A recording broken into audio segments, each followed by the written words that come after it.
ஏய் பாலா, எதுக்குடா என்னை பார்க்கணுன்னு வர சொல்லிட்ட? முக்கியமான விஷயம்டா, அதுக்கு தான் உன்னை பார்க்க வந்திருக்கேன். ஆ, பட்டையெல்லாம் பலமாக இருக்குது, ரொம்ப சந்தோஷமாக இருக்க போல இருக்குது. டேய், சந்தோஷமாக இருக்கும்போது பட்டை போடுறதனோட சந்தோஷம் வேணும்னு சொல்லி பட்டை போடுறவன்டாண்டா அதிகம். நான் 2ஆம் ரகம். நான் சந்தோஷம் வேணும்னு சொல்லி பட்டை போட்டிருக்கேன்டா. அப்படி என்னடா உனக்கு சந்தோஷம் இல்லாமல் போச்சு? உனக்கு தெரியும், ஒரு ஹோட்டல் ஒன்று நடத்திட்டுருக்கேன். கடந்த ஒரு வருஷமாக ஒரே நஷ்டமாயிடுச்சுடா. அந்த நஷ்டத்தை சமாளிக்கிறதுக்கு அங்கங்கே கடன் வாங்கினேன். இப்போ என்னென்னா அந்த கடனுக்கு வட்டி கூட கட்ட முடியாத சூழ்நிலை இருக்கேன்டா. அதான் உங்கள்கிட்ட கொஞ்சம் பணம் இருக்குமா? எவ்வளோடா வேணும்? 5 லட்ச ரூபா வேணும்டா. 5 லட்சமா?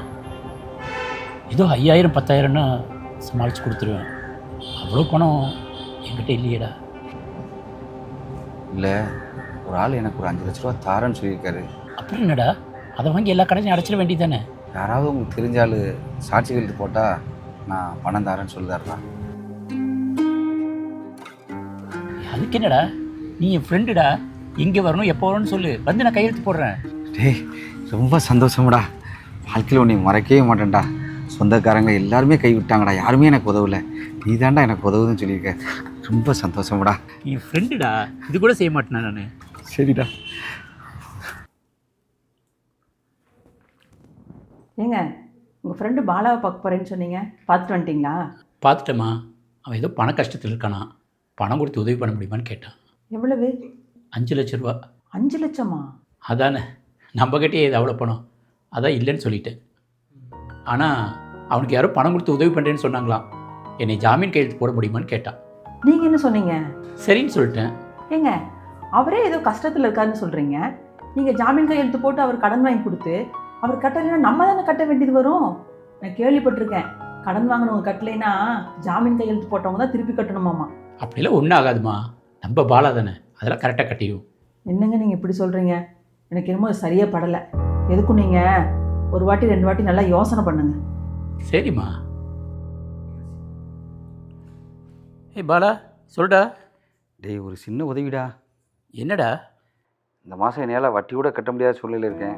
எனக்காண்டி வட்டி கட்டி எழுதியா? அப்படியாடா? ஆமாடா, கொஞ்சம் டைட் பொசிஷனு, தப்பாக நினச்சிக்கிடாத. நான் அடுத்த மாதம் உனக்கு சேர்த்து கொடுத்துருந்தேன். சரிடா, நான் கட்டிடுறேன். அக்கௌண்ட் நம்பர் மட்டும் அனுப்பிச்சி விட்ரு. ரொம்ப நன்றிடா. 5 லட்சத்துக்கு 3 ரூபா வட்டி, 15,000 கட்டிடுடா. இந்த உதவி என்றைக்கும் மறக்க மாட்டேன்டா. ரொம்ப நன்றிடா. சரிடா. யாருங்க ஃபோனில்? பாலதாம்மா ஃபோன் பண்ணியிருந்தா. இந்த மாதம் வட்டி நம்மளை கட்ட சொல்லி. நம்மளே கட்ட சொல்கிறாரா? ஆமாம்மா, ஏதோ கொஞ்சம் டைட்டாக இந்த மாதம், அடுத்த மாதம் சேர்த்து கொடுத்துருவான். என்னங்க இது, ஜாமீன் கையெழுத்து போட்டு நீங்கள் கடன் வாங்கி கொடுத்தது எனக்கு என்ன மாதிரி இருக்குது. இதில் முதல் மாதம் வட்டியே நம்மளே கட்ட சொல்கிறாருங்கிறீங்க. அவர் கடன் கட்டலை நம்ம தானே மாட்டிக்குவோம். அதெல்லாம் ஒன்றும் இல்லைம்மா, ஃப்ரெண்டு தான், கட்டிடுவான். நீ ஒன்றும் கவலைப்படாத. எனக்கு என்னமோ சரியாக பண்ணலைங்க. என்னமோ பண்ணுங்க.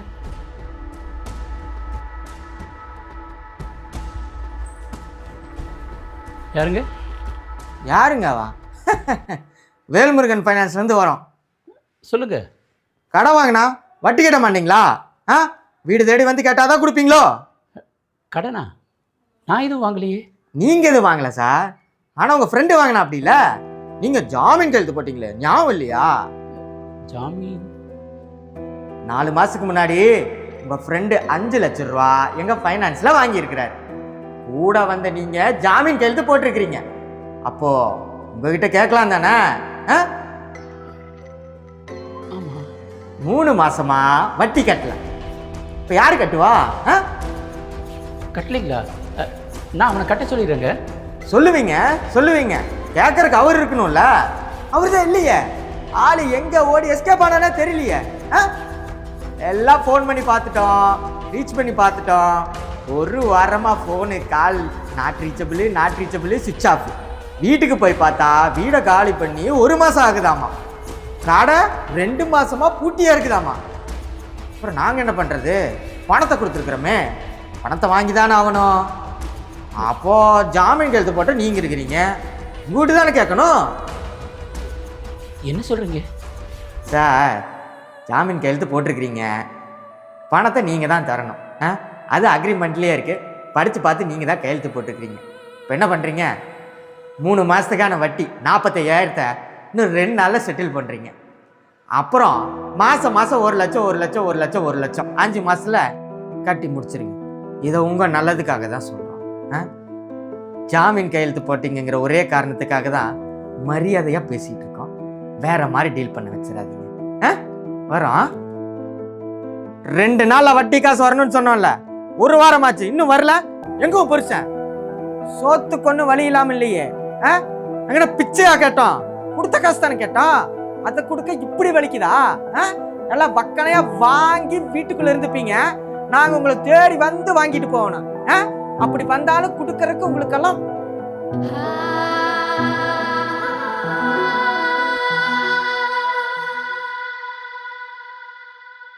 ஏங்க இதுக்கு தான் நான் அன்றைக்கே சொன்னேன் ஜாமீன் கையெழுத்தில் போட வேண்டான்னு. நீங்கள் தான் கேட்கல. இப்போ பாருங்கள், கண்ட வெள்ளம் வந்து வாசலில் நின்று திண்டிட்டு போகிறான். சாரிம்மா. இந்த வட்டி எப்படியாவது நம்ம கட்டிடலாங்க. ஆனால் அசலுக்கு தான் என்ன பண்ணுறதுன்னு தெரியல. ஏன்னா நம்ம பொண்ணுகிட்டையும் மாப்பிள்ளைகிட்டையும் கேட்டு பார்க்கலாமா? அதெல்லாம் ஒன்றும் வேண்டாம்மா. நான் பண்ண தப்பு நானே சரி பண்ண பார்க்குறேன். எப்படிங்க முடியும்?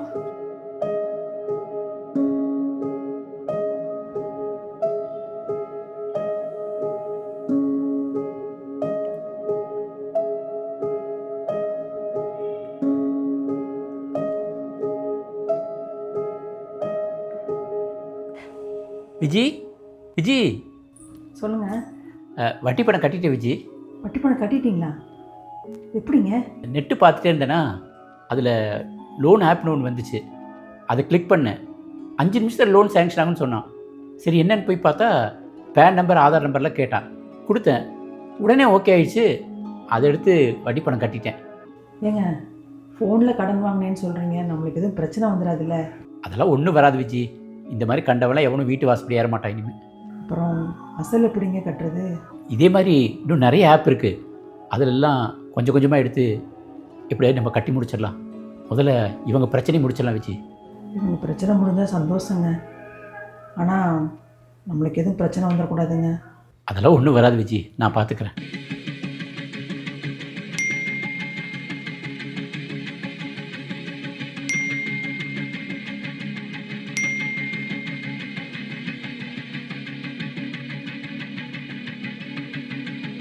Hello. No no no no, I will pay you. அப்படிலாம் எதுவும் பண்ணிடாதீங்க ப்ளீஸ். நான் கொடுத்துட்றேன், கண்டிப்பாக கொடுத்துட்றேன். ஓகே.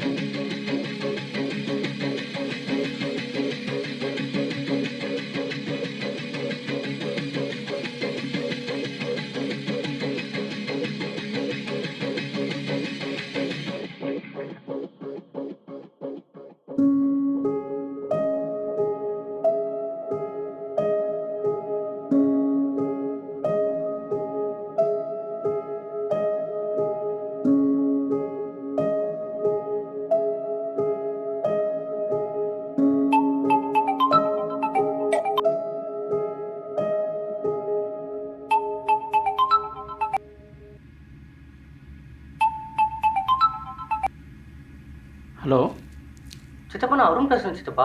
சொல்லு அருண். சித்தப்பா எங்கே இருக்கீங்க? வீட்டில் தான் அருண். பக்கத்தில் யாராவது இருக்காங்களா? இல்லை, ஒருத்தர் இல்லை, நான் மட்டும் தான் இருக்கேன். சொல்லு சித்தப்பா. என் வாட்ஸ்அப்புக்கு ஒரு பிக்சர் வந்துச்சு. அது உங்களுக்கு நான் அனுப்புகிறேன், அது என்னன்னு கொஞ்சம் பாருங்களேன். சரி அருண், நான் பார்க்குறேன்.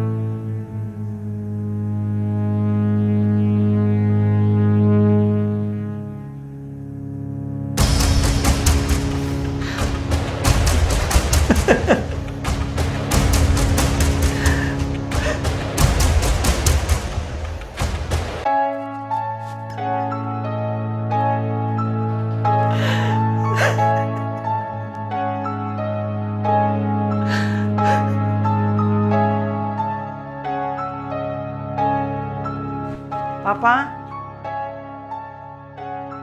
அப்பா இங்கே தான் இருந்தார் வீட்டில்.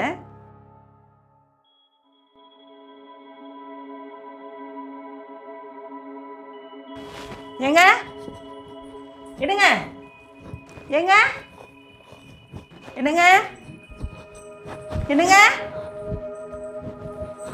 என்னங்க, என்னங்க